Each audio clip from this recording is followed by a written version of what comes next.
Everyone is Addicted is a judgment-free space for real conversations about addiction. It's a show about breaking the stigma and building empathy. Everyone is Addicted, Mondays at 11 p.m. What's going on, everybody? This is the host of Recover Out Loud podcast, Sean Young. Before we dive in, I want to be clear. I'm not a medical professional. I'm not here to diagnose or treat. I'm simply a catalyst, someone who's walked through the fire and now speaks from experience, reflection, and a deep desire to help others find their way forward. This podcast may include honest conversations about addiction, mental health challenges, and suicidal thoughts or ideations. These are real parts of the human experience, and we won't shy away from them. If you're listening, please do so with self-care and self-awareness. And if you're struggling, please reach out. There's help out there. And most importantly, there's hope. Viewer discretion is advised. Now let's get it.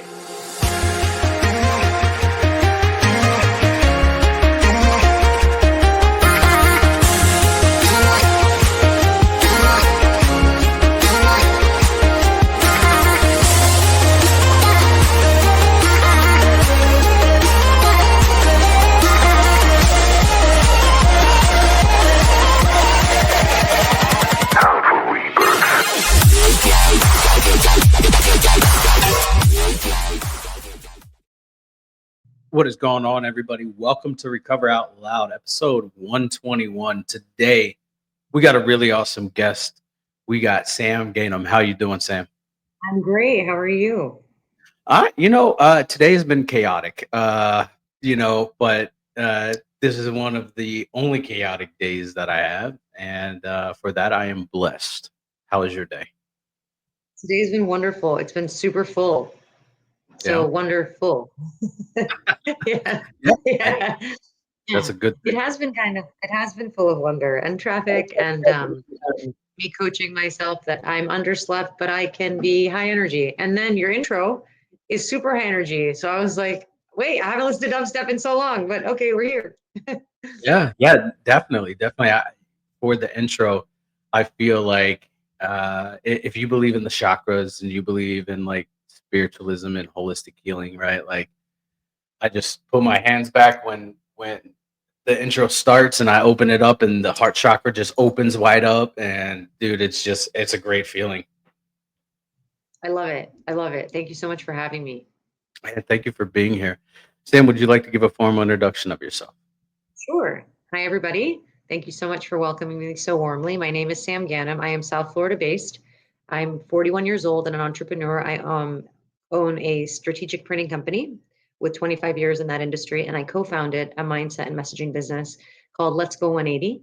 We're both based in South Florida, and in addition to using my voice to tell story, teach business owners how to propel themselves and truly manifest both in action, inspired action, and a belief, kind of like you're sharing with these chakras, really realizing the abundance that awaits them, but in a tactical way. Yep. I'm also a stand-up comedian because I have figured out that you can use all the tools in your toolbox, even those you didn't know existed, to tell your story. And I'm just super grateful to be here. That's awesome.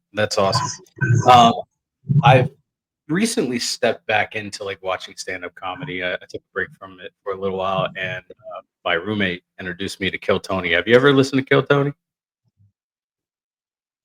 Yeah. Guys, wow. That show is insane. Have you ever thought about stepping into that realm? I mean, not that way, but I can share that. Well, I shouldn't say that. I should say that I'm wide open. I failed to share that I've been sober for a year and a half. I guess January 31st will be 2 years. And I don't know that it sounds silly to say, I don't know that I think about it, because it's just kind of who I am today. Yeah. And I'm happy to share kind of how I arrived there. But with regard to comedy, I think a lot of us growing up in our lives, living a life, as my business partner says, that, who were you before the world told you who you'd be? Yeah. And so kind of folding into life and immigrant family and first college graduate in my family and first master's degree holder and all these firsts. And I had this like ideal of what life and success looked like. a lot of my creative went to die. A lot of my where is the stage went to die. And then all of a sudden, if it wasn't money making or didn't make me look a certain way, I just didn't do it. And none of these, by the way, were directly things people told me. They were truly stories that I built. To give my family some credit, they didn't say these things directly, they implied them. But also the truth of the matter is I never was knocking down their door and saying, hey, I really want to be a stand-up comic, right? But we don't know what we don't know. And the truth of the matter is there are these ideologies that we are raised according to. So to answer the question, I'm wide open. Comedy has represented a vehicle. And what's wild for me is I grew up in a really dark home, a very abusive home, a completely unhinged, stereotypically extremist household. On the flip, we were the hosting house, the party house. My mom's a chef. In my eyes, she didn't go to culinary school, but she's crazy. She's amazing. And so we had droves of people that we'd host. And so it was equal parts dark and light because it was light, because it was fun. But of course, things do thrive in the dark. So unfortunately, I left home very young. And I went about my entrepreneurial journey and I ended up buying a business 5 years ago. I found out it was misrepresented financially. I lost everything in the process. My house, my relationship became an alcoholic, recreational coke user, things of that nature. And in the process of that, I was introduced to a client that was a client of the business I bought. And he owned a production company. So they put on comedy shows, but they went to different venues. And I met him, totally coincidental that he's Lebanese. I'm Lebanese. It's not a prerequisite to be in my life. It just happened. Yeah. And he enrolled me in my very first comedy workshop as a gift. Nice. And that was 2 years ago. And it changed my whole perspective. It has absolutely supplemented my sobriety. Yeah. He saw me at my worst. He probably saw me in ways if I knew what I knew, maybe I would have even held back, but I was breaking open. Yeah. And I can tell you that comedy has saved my life. And today I'm the marketing partner for the Speakeasy. It's called Sad Man Comedy Cafe in South Florida. I'm the marketing partner for the workshop. And this is my second year. We do a 5-week workshop where you learn how to have a stage presence, craft a joke, work through a lot, and then craft a 5-minute set. And on the 6th week, you perform in front of a live audience. That's awesome. So I've done that in front of over 1,000 people. I've been booked for paid shows. I'm an MC and a host now. So Kill Tony. Is it going to be called Kill Sam? I don't think so, but maybe. Yeah, definitely. And it's crazy because I see two dynamics with comedians, just somebody in recovery. You have the dynamic of the comedian that is drenched in their addiction, right? Either coke, heroin, meth, alcoholism. And then you see people on the other side of that where they are in recovery and they're actively pursuing their recovery, but a greater sense of purpose. And I find that those dynamics are pretty wild because eventually at some point, the comedian that's in addiction will find that recovery. And it blows my mind. It sounds like that kind of is part of your story too, because you said you've been doing this for 2 years, but you've only been 1.5 years sober. And really the client has been in my life. It'll be the 6th year soon. Wow. The conversation's been around, but what's interesting, and I thank you for the observation, but also, and I'm not here, as your intro said, I'm not a medical professional. I'm just Sam, but I do think that we have gifts, and I'll share this with you. I shared it with someone yesterday and I didn't realize it till I said it out loud. Being a high performer, being an expert in a variety of lanes, as many of us are, I feel like everyone's an expert in something. Being a community leader driven by purpose, making a difference. I've grown up in South Florida. I've never lived anywhere else. I'm like a small chamber of commerce on my own. Yeah.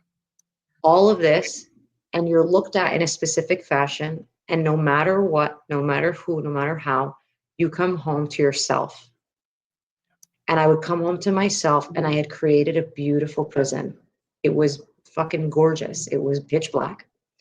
And there was no room for light, for epiphanies, for an entry point for me to welcome myself. But I promised I would show up for you first. I'd be at the gym early for you. I'd stay there late. We'd work on your business till 3 a.m. I'd get you unstuck. We'd work through negative and red bank accounts and you name it. And when it came to me, total failure, never going to amount to anything. Why does life look like this? But I'll share with you, despite the years of like what maybe society paints as normal, college and partying. And I'm not saying it's right or wrong. I'm just saying, besides what is typically looked at like, oh, that's okay. Yeah. Mine came to this crazy like uproar in networking because I found myself, I buy this business, it's misrepresented. I can't tell anyone that I'm a fuck up, that I'm a failure, that I'm a loser, that I'm not the person they thought that I was. By the way, I didn't do anything. The guy cooked the books, but this is what I told myself. Yeah. Then he sues me. He's suing me. What am I guilty of? How am I being sued? You did this. How am I being, right? Then I'm like, I just turned 40, lose my house. Come home. My relationship apparently is over. Everything's gone. All these things happen and you're just like trying to keep this persona. So you go to the networking event and you get 2 drink tickets and you're like, it's 2 drinks. Like, who cares? 2 drinks becomes a bottle of wine a night, becomes I don't want to cook. I'm going to go out, I'm going to cook with wine. And I've never done Coke without alcohol. Yeah. Like, that's not really a joke. It's a statement, but it's like funny to say it because I haven't. And so I came to recognize the pattern in that way. I didn't go into treatment. I totally support it. I work with a lot of treatment centers. We do a ton of story branding and printing for them. I'm actually going to my first AA meeting next week with a friend just because. But I share all of this because there are unconventional remedies for people. There is not a one size fits all. And I'll share that, opening up my world to things that I used to maybe even think about dipping my foot into, like comedy, and I wouldn't. Or conversations like this. I don't think I have, up until this point, I've never said I was a recreational Coke user. Yeah. But it's like shame has no room in my life at all. Like none, zero. I live in the light, like period. Right? Yeah.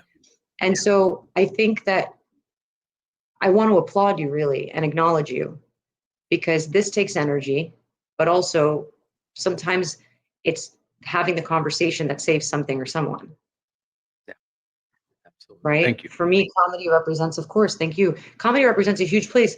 I start out with, I needed to work through the trauma from my mama. And then they just start laughing because everyone relates. Yeah.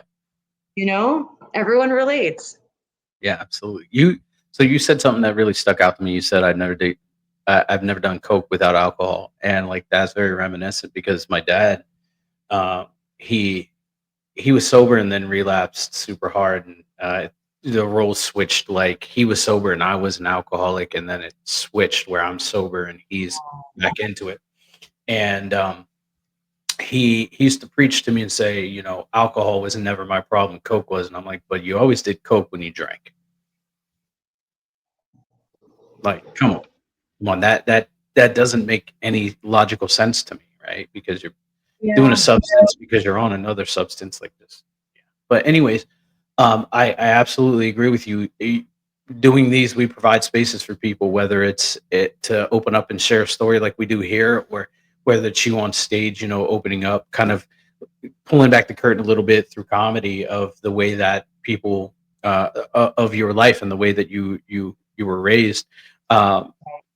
We provide spaces for people to feel a certain kind of way and draw out that emotion, and that's why I find that both of among other fields that people do, that it's so important to get these out there, right? Because you're working through the trauma of your childhood on stage, and people are laughing at it, and you're able to like laugh too, but also like here in this space, you're able to feel like those emotions and like even state things that you've never said openly before. And I find it very important that both of those exist. I agree. And I think what I've learned is I've never heard of someone saying to me, I've really overcome this by not talking about it. Yeah. And I don't mean that you have to talk to strangers or you have to be on a podcast, you have to go to therapy. I'm just saying moving through something. I've yet to find someone who says the solution is stagnant energy. I don't know about you, and the thing was, I was always an overdoer. I was an overdoer. Like I was a super high performer. The thing I'll share, and I hope and pray it doesn't come off as arrogant because my God, it's ignorant. I didn't look like the stereotypical addict. Yeah. So how could it be? I wasn't struggling at the time to pay bills, ironically. I wasn't not going to work. Quite the opposite. I was working 3-4 days on end, like this. I showed up everywhere. And then I thought, that's what they call a functioning alcoholic. And I'm like, wow, you're too smart for your own good. Because like these very simple concepts, they're like going over your head. But the reality is, and I hate to hear it because it hurts my heart so much about the shift with your dad. Mm-hmm. I thought that I was different because I came from a family who never ever did a substance in their life. So I'm addicted to chaos and codependence. Yep. So it can be a substance in the air. It can be an energy. It could be, I know it was like, and maybe not going to treatment. I'll share with you that I was spiritually intervened last January. I don't know. I didn't know if there was a right way to do it, but I thought if I don't look like the everyday person in my issues or my addiction, then maybe I don't have to look like the everyday person in my solution. Like you got to do what works for you. Yeah. And Absolutely. aligning my work to what I do inside has also proven that you can live one life and not have to pretend. Absolutely. I agree. You know, when I entered into recovery, I didn't look like everybody else. I mean, I'm a veteran, and I started my recovery. And veterans, thank you for your support. I entered into recovery almost a year after I got out of the Army, and when I went into the Veteran Service Center there, the domiciliary, like pretty much like the homeless shelter there, and started my recovery, I didn't look like them, right? Like they were disheveled. People were missing teeth. Most of them were older. I'm just young dude, and you know I'm 30. So I entered into recovery at like 32, and I was like, I don't look like any of these motherfuckers, right? Like I'm a dude. I mean, I think I look good, you know, a decent looking guy. But all these other people are super fucking old, and I can't relate to them. And then one question that like shook the foundation of all of my belief structures. My counselor was like, "Are you an alcoholic?" And I was like, "Oh, maybe. I don't fucking. You tell me." And she's like, "No, that is for you to decide." And she was like, "What does an alcoholic look like?" And I was like, and really that got me thinking, like, holy shit, like I'm just like everybody else. I just don't look like it, right? Like I don't hold the part. And so it was a beautiful understanding that I came to. And then I did, you know, I was doing a few things in my recovery, and I came back to her and she said, "Are you an alcoholic?" And I was like, "Yep, yep, yep, no doubt about it." What does an alcoholic look like? Shit, like you and me. A person. And yeah, and then she was like, "Yeah, I'm an alcoholic in recovery. I've been sober 12 years." I'm like, I would have never known. Yeah, because I mean, like, the reality is addiction is not choosy. It doesn't choose who it strikes, and it doesn't look for the homeless person on the sidewalk. It doesn't look for the famous actor or actress in fucking Hollywood that has 8,000 grand, Emmys or whatever they're called. It literally can hit anybody at any time. And I'm glad that we're having this conversation because I don't think this is a conversation I've ever had. You know, it's interesting, and I really thank you so much for sharing. Particularly, and I'm not a veteran, my little experience is that I have quite a lot of friends and family that are, and I was an ROTC in high school as an act of rebellion. Yeah, I understand. And I wanted to go to the Marine Corps, and I was going to graduate a year early. And my parents said they would disown me, and I don't know why. I didn't realize they had already disowned me, and I had already left, so I don't know why that mattered, but either way. And I learned for me, in my addictions, in my substance abuse or self-abuse, beratement, I was submerging my own depth. I was living in a space, in a place, and in a time that was different than other people. I'm not going to say bigger or better because it's just different. Yeah. I would see things and I'd feel them before they'd happen, and I'd anticipate. And you'd say something and I'd feel it. I'd feel it in every ounce of me. And I was like this as a kid. Things would stick to me like glue. I started studying what it means to be an empath. I freaking love words, and not to be disrespectful. Enough with the fucking titles. My name is Sam, and these are qualities I have. And one quality is I feel everything. I feel everything, right? And two really big lessons was you can't possibly submerge your depth. You will drown, and you will drown in your attempted submergence. The second thing is I learned that even when you die, and I believe in life after death, you'll never be numb. So the seeking of the numbing is by definition stupid, because in fact you open up all these wounds and wounds you didn't even know you had, right? And I want to share that my stint was a beep of time in comparison to what people endure. So I am not projecting, preaching. I'm not an expert, but I'll tell you what keeps me way above ground and more alive than I've ever been. I think I'm gonna live till I'm 150. I don't give a shit if I'm making people laugh with no teeth. I really don't care. As long as I lose them naturally. Right. But I can say that, and I'm 41, and I never, as a child, I never could have dreamt to be in my 40s. Why? What, on what planet? I never ever could. I can't even tell you the number of times I would blink and go, the world would be better without me. The attempts. And it breaks my heart. And on the same token, I'm like, nobody could have helped if they wanted because it wasn't talking about it. Yeah. Right? So like if you're not talking about it, you can't fix it. So we don't know what we don't know. We think it's supposed to look a certain way. We think that we're accepted. We are special, but we're not that special. And unfortunately, it is by design. It is truly by design to hook you. Like in and of it's the practice. The thing that I studied though, when it comes to like running towards something or running away from something, it's not the act of actually the drug. This is my understanding. It's the chase of the process. Yeah. And holy shit, would I feel satisfied or satiated for a moment when even a person was like, hey, do you want to go out? I wouldn't even be out of the house yet. And it took me a long time to admit it because today I protect my energy. Mhm. If you ask me to go do something, I got to think about it, even if it's for 10 minutes. What value am I going to gain? What value am I going to give? How am I going to feel after? Am I going to feel full? Am I going to feel depleted? This, do I want to? I think he's awesome. How is it going to, right? Yeah. But doing this thing where you check in with yourself, and I think we tried to check out in the wrong way. Yeah, absolutely. I agree. Okay, we've been brushing around a little bit. Let's jump into your story. So you mentioned earlier on in the show that you had an abusive childhood. When was the first time that you recognized that the way that you were raised was not normal? The whole time. I'm the youngest of 4 kids. My older Okay. sisters are twins. They're 7 years older than me. So I saw a lot of life before I had any of it. And I just knew, like, you don't you don't need to know anything but to see like chaos or loud sounds, or you know what I mean? And it Yep. was crazy. It was crazy. It was every form of abuse that you can imagine. Um, except to my knowledge, sexual, but I don't know. Yeah.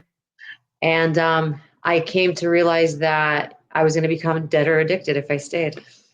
Yeah.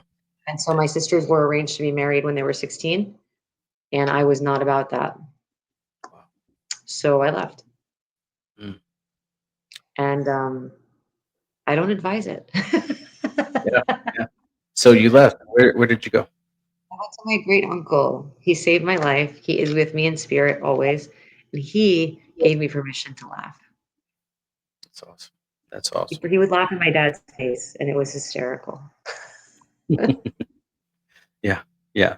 Definitely. So you leave the house and you meet up with your great uncle and he kind of saves your life.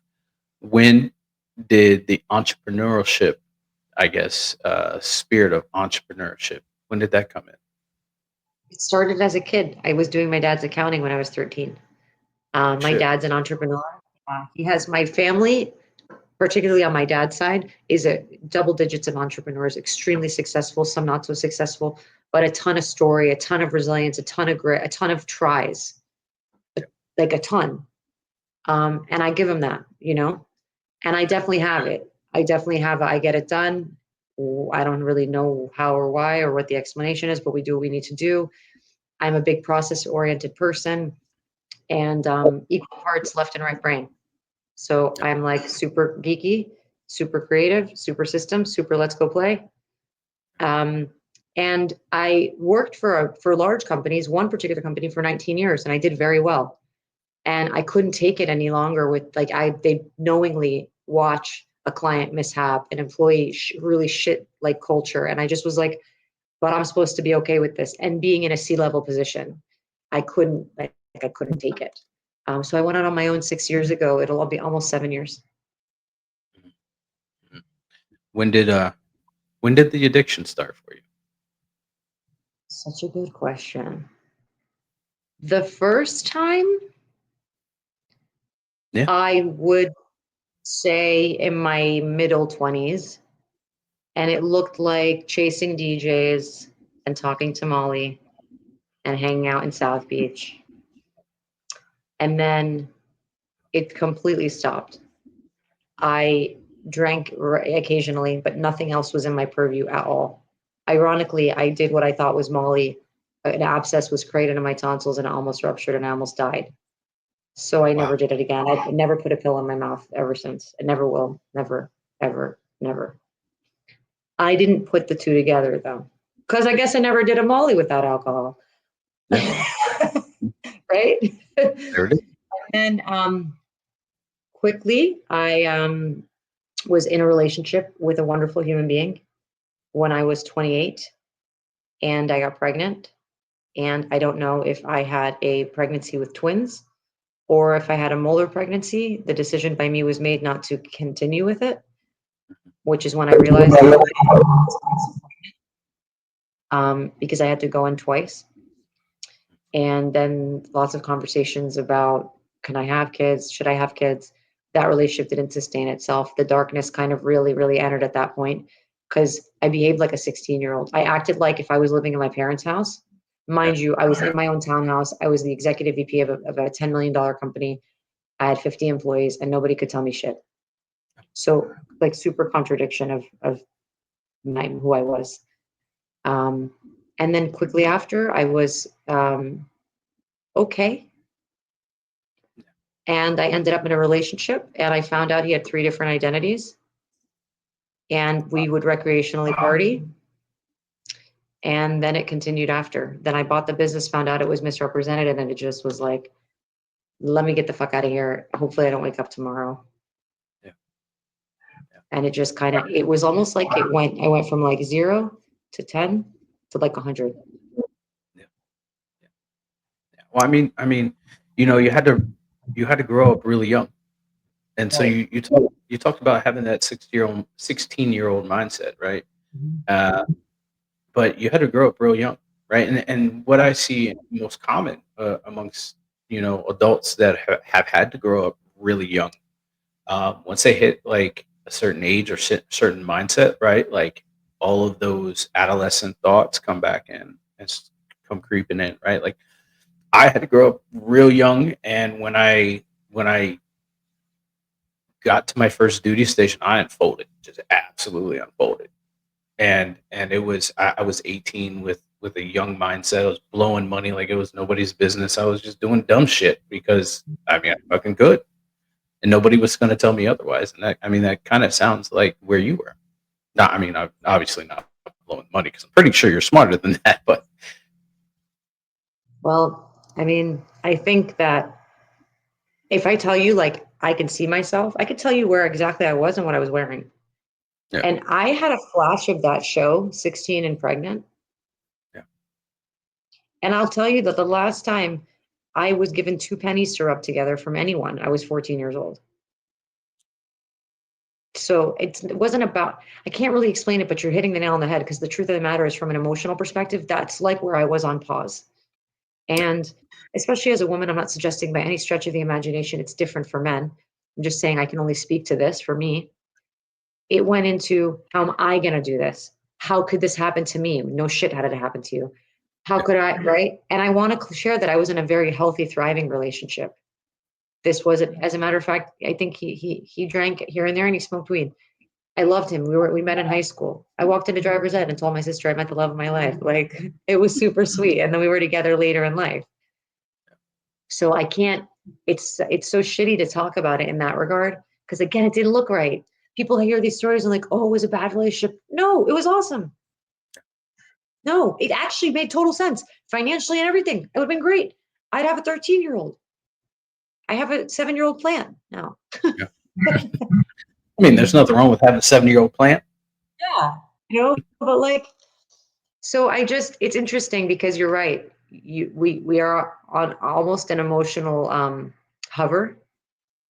And when certain things happen, you just come right back to it. As much as our chronological age says some number, or our education says some number. And we did have to grow up fast. I think when we grow up fast, we like to think we're more mature. I'm here to tell you, you can't skip steps. Nope. You can't. No, fuck no, you can't. So when did the alcohol start to become a prominent part of your life? Not just the player. Yeah, it was probably within the 5 years ago. I'm telling you, I averaged about 40 networking events a month.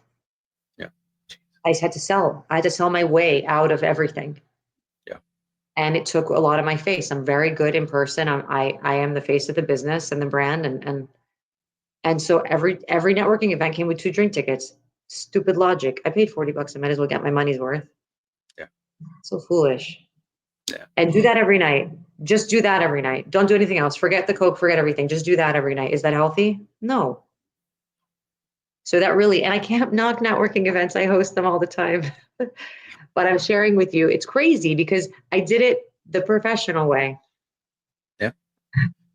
Well, I mean, when I hear, I've heard, entrepreneurs and businessmen and women that, talk about this, and they say, my addiction really kicked off when I started, holding these networking social events, right? Like most businessmen and women drink, right? So it's the culture, right? You're introduced to the culture, and then it goes from like, oh, I mean, and we even kind of see it. It's crazy if you've ever watched Wolf of Wall Street, like that shit really shows, right? Like the character played by Leonardo DiCaprio literally was just this like toe to the line kind of guy, just like clean cut everything, and then he got introduced, thrown into the pit.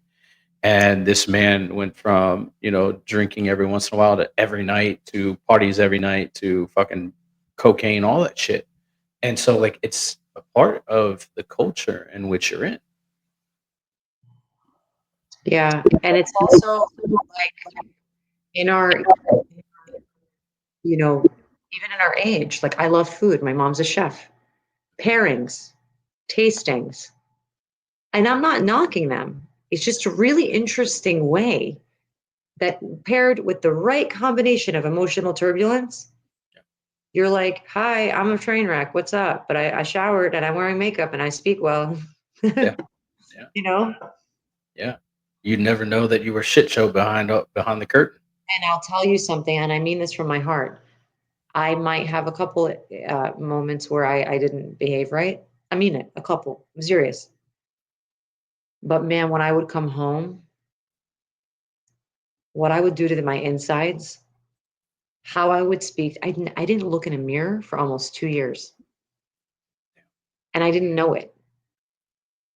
And you look and you're like, what the fuck? Like, I'm a woman, right? You're going to do your hair. I guess anybody's going to do their hair, going to do their makeup, whatever. And you're like, you didn't look in a mirror? I swear on my life, I didn't look at myself in a mirror. And you think, but I would look at everyone with so much love and admiration, respect, care, dignity, pride. Not me. And why is that? I think because what you think is when you grow up in a space that love is self-sacrifice, we should show up in servantship. That's how we show our love. Yeah. We keep forgetting we're the first person. We're the first person. I cannot water your plant if mine is dry.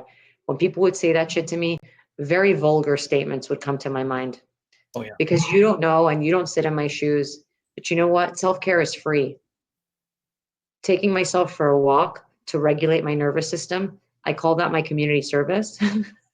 I mean, it's the truth, though.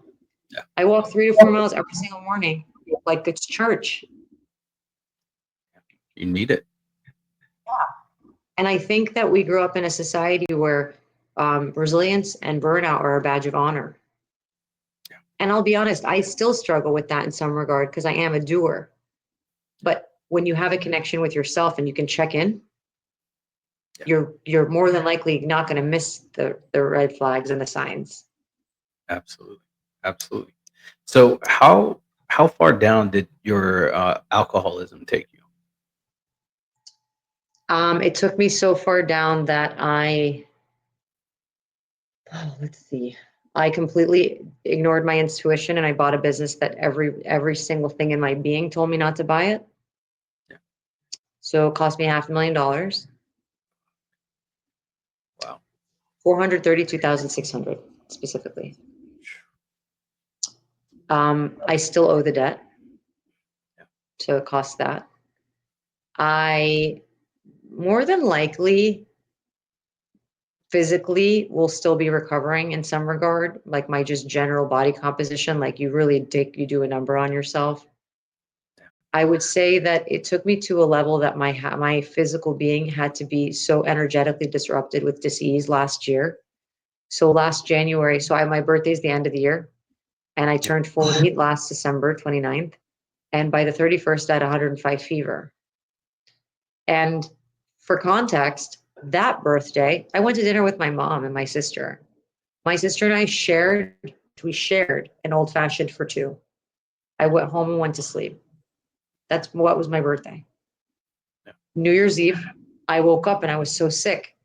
And something said to me, like, just be careful. Like, just be careful. This was like cautioning me. Yeah. And I didn't do anything for New Year's Eve. I shared with my mom and my sister that I'm not feeling well. And the physical illness was something I can only describe as energetic disease. Something spiritually told me that that's what that was happening to me. It lasted about 3 weeks. 2 of those weeks I was in bed. I couldn't get out of bed. Couldn't keep anything in or down. And I was bleeding for 2 weeks. I thought I was having a miscarriage. By the third, it was like day 9 or so, I had about 7 full days of insomnia. I mean, legitimate, for real. Eyes like this, wide open. Zero substance, by the way, zero. And on like the 10th or 11th day, I had found strength to organize my office. And in my mind, I was like, all I need to do is buy blow. There will be fentanyl in it, and I will die. Yeah. And on the 9th or 10th day, 11th day, I was standing in my old apartment by a sliding glass door. And I was thinking, my mom and my sister will be so much better without me. And they'll be so much better without this burden. And I heard a voice very clearly say, if you're so worried about your mom and your sister, what if you treated yourself like you're them? Wow. And I mean it. Obviously, I sounded like I was out of my mind. And maybe I was finally out of my mind, not in my mind. But I heard it, and I heard it as clear as I would hear your voice or mine. And I promise you, I said to myself, one more fucking try.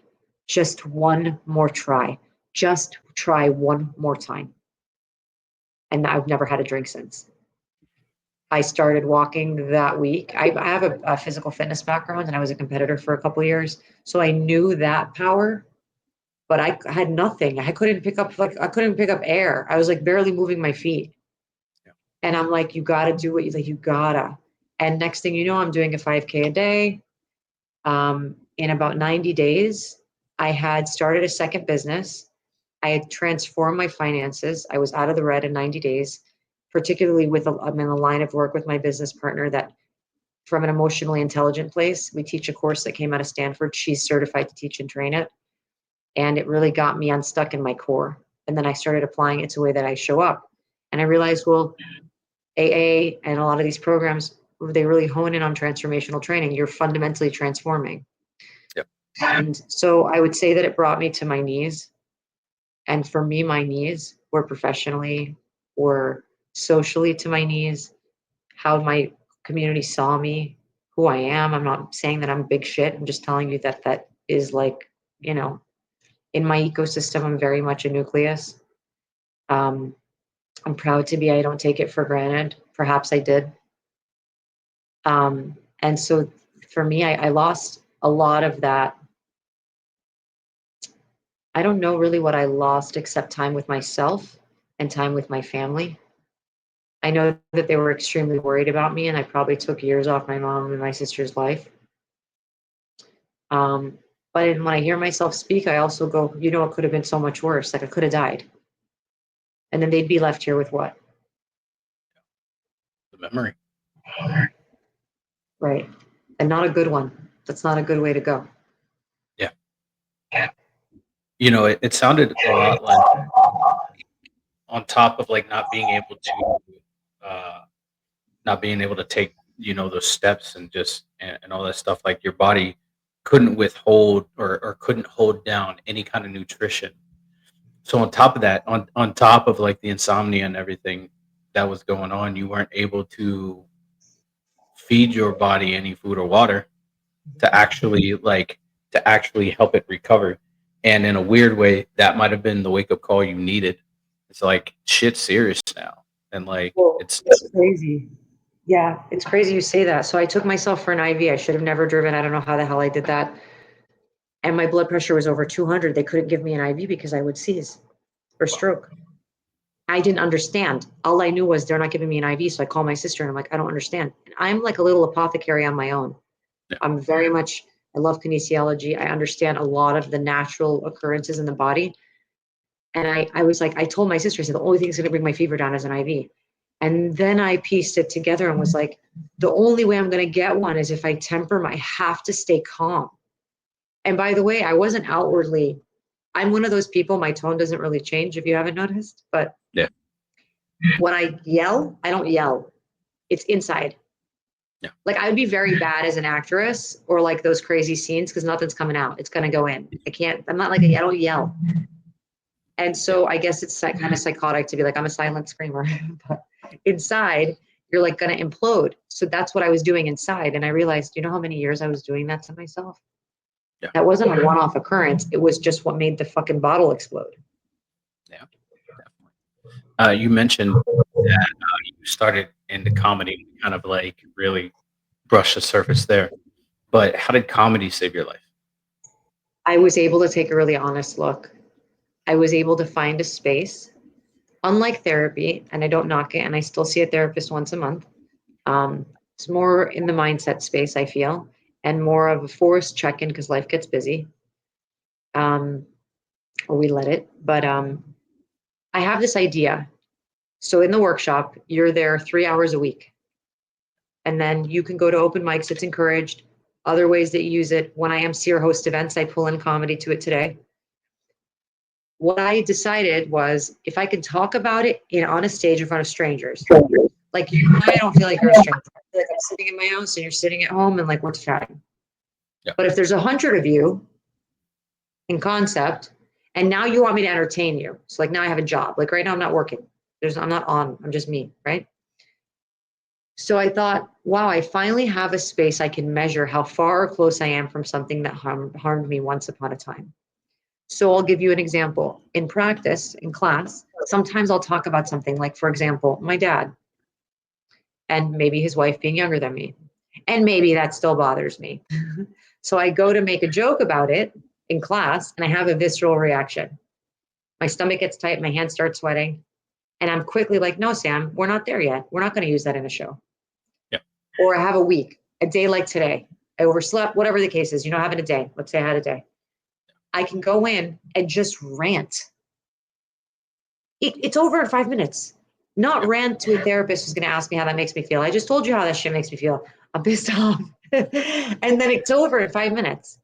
The really cool thing though is let's say it's 2 concurrent weeks. So let's say I talk about dad. I'm pissed. I don't like it. It's irking me. I don't want it. By week 2, I say it again.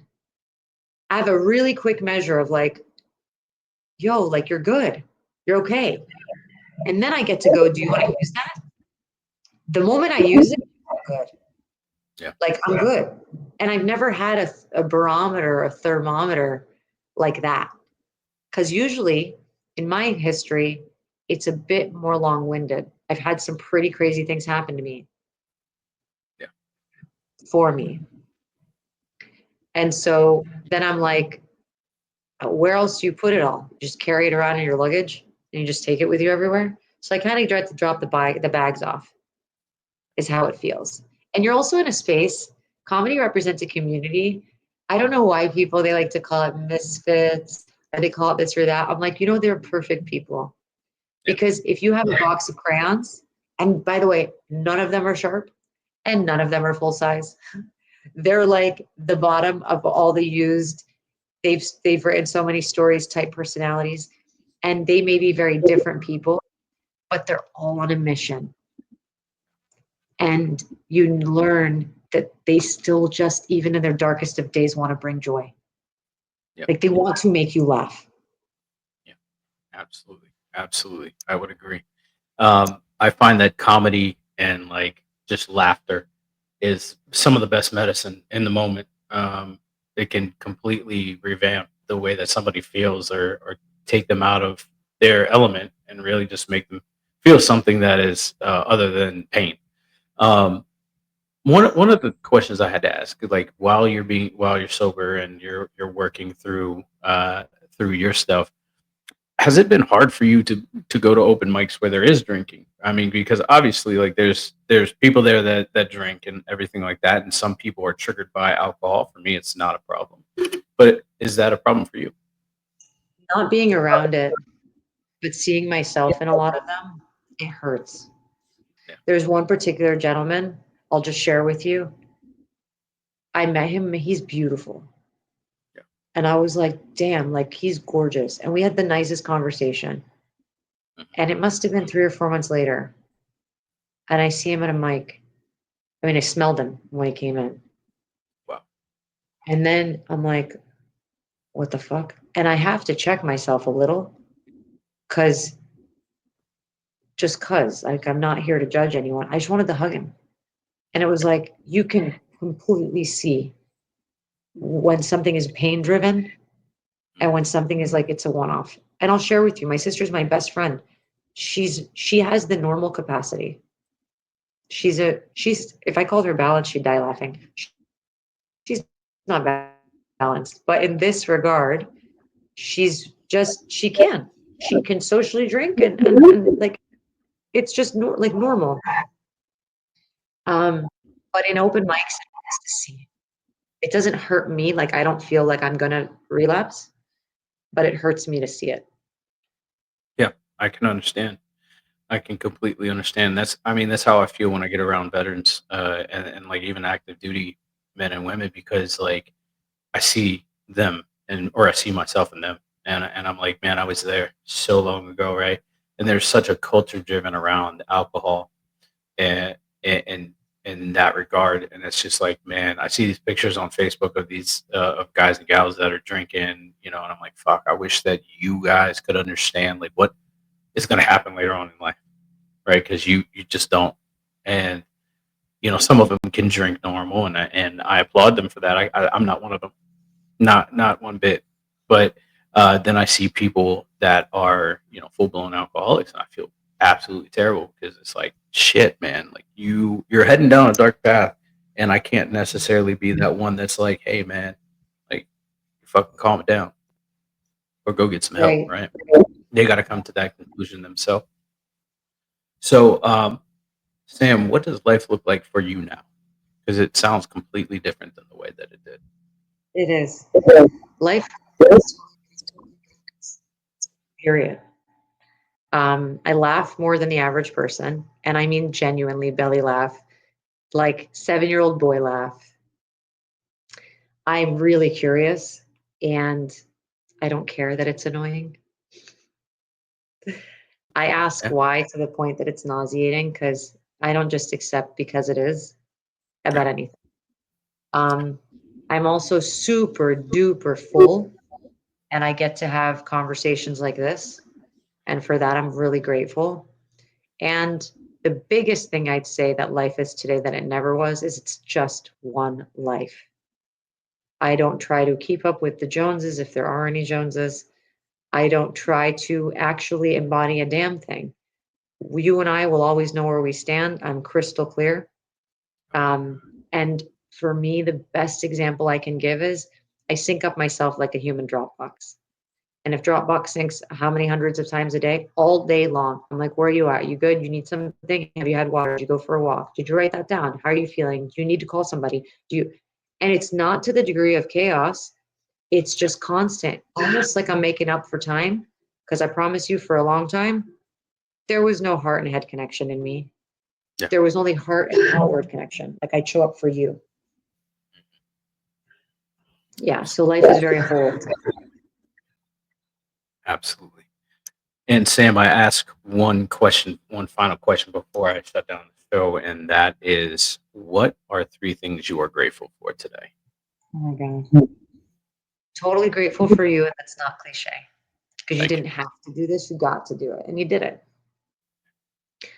I'm super duper grateful for people who question the status quo. And I got to have a lunch meeting today with 2 people who are super, super quirky and they go totally against the grain because they can.